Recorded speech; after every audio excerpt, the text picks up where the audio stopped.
welcome to Overdrive. I'm Shireen Bhan. Now let's start the show with a story that's been in the making for 4 years. That's right, that's how long the Overdrive team has been clamoring to get its hands on the Toyota Fortuner. It's finally here, it's launched in India, and Sirish took it out for a first drive. Today we'll do a quick lesson in economics. This is demand, this is supply. When demand shrinks, supply shrinks. When demand increases, supply increases. It's simple economics really, but the reality is quite different. Take for instance the 20 lakh rupee SUV category. Now the benchmark, the de facto choice is the Honda CR-V. But what do buyers want in that segment? They want a rugged truck-like SUV, which the CR-V obviously isn't. They want a grunty diesel engine, which the CR-V does not have. They want full-time four-wheel drive with a low-ratio transfer box that can traverse jungles and climb over mountains, which the CR-V obviously does not have. Does that mean there is no SUV in that segment that can meet this admittedly limited requirements of buyers? Well, there is, and there has been. The Toyota Fortuner, that has been around in Southeast Asia for 5 years now. We drove this 4 years back in Thailand and said it's coming to India. But Toyota has made us wait and wait and wait. It's now towards the end of 2009 and the Fortuner has finally been launched in India. Has the wait been worth it? It might be new, but it isn't.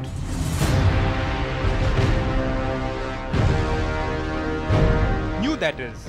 Much like the Innova, the Fortuner 2 had a midlife facelift last year, which is what we get, but the SUV itself is almost 5 years old. And like all Toyotas, it's an extremely conservative design. You could call it bland and nobody will take offense. There's nothing really of interest that jumps out, grabs you by the scruff of the neck and screams at you to stare. Thankfully though, she's big and properly intimidating. If your main aim in life is to bully other road users, this will do just fine.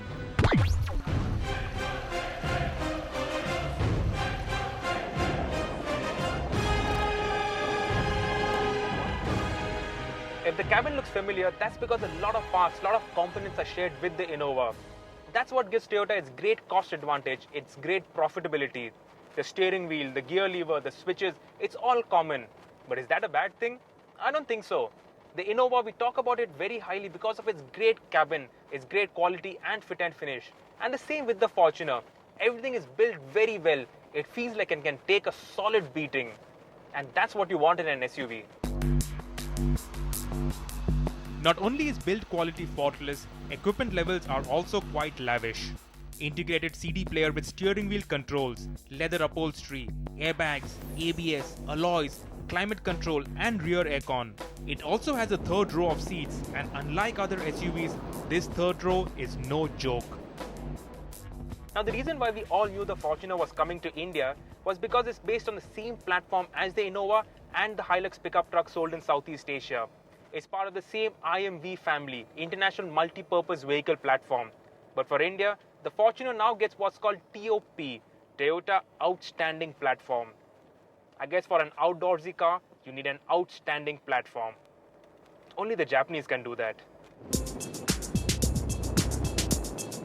She runs a similar suspension setup to the Innova. MacPherson struts at the front, a non-independent rear, and a ladder frame chassis. What it does is add lots of unsprung mass, and because there's no car-like monocoque construction, her dynamics are decidedly old school. This is not an SUV that you will trouble other cars with around twisty roads. Forget all that CR-V style out-handling your car dynamics. The Fortuner is a proper SUV and gets proper SUV style dynamics, which means a soft loping ride, vague steering, and lots of body roll. In fact, it has more body roll than the Innova, maybe because it's an SUV and the wheels need more articulation and travel. The ride quality though is very good and she'll trample over potholes just like you would expect an SUV to. But the non-independent rear does mean sharp bumps and undulations will jolt passengers.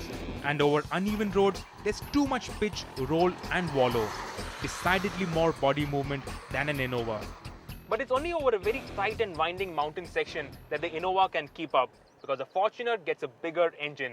It's a 3-litre common rail turbocharged direct injection diesel that makes 171 PS of power and 353 Newton meters of torque. is the biggest and most powerful engine that you can get in this class. This is a lazy engine that prefers you ride the well-endowed torque curve rather than gun it to the red line in every gear. But when you do gun it, 100 kmph comes up in a rather rapid 12.9 seconds and top speed is 170 kilometers an hour. It's also made it to very good fuel efficiency. In the city, we got 10.1 kilometers to the liter.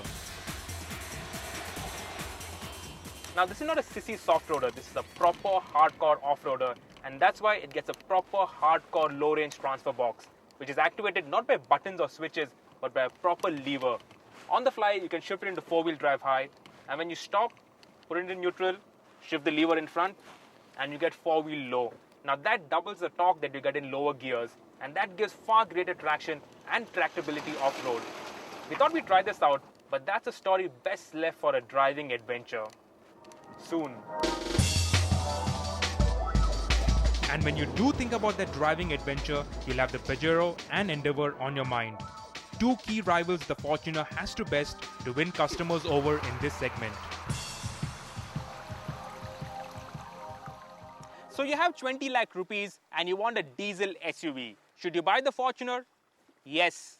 There's no two ways about it. The Fortuner is the new benchmark setting SUV. You have the Honda CR-V, but that's mighty expensive and it has only a petrol engine. You have the Captiva, but the Captiva is a soft roader. It doesn't do any hardcore off-roading. You have the Endeavour, which is also going to get a new facelift, but that's too truck-like and the third row is very cramped. You also have the Pajero, but that's what, 2-3 decades old? The Fortuner though, the Fortuner meets all your requirements. And incredibly, it's very well priced too at 19 lakh rupees. That wait has been worth it. Well, it looks like we need to put together another mega comparison test fairly soon, and this time with SUVs on overdrive. Time for us to take a commercial break.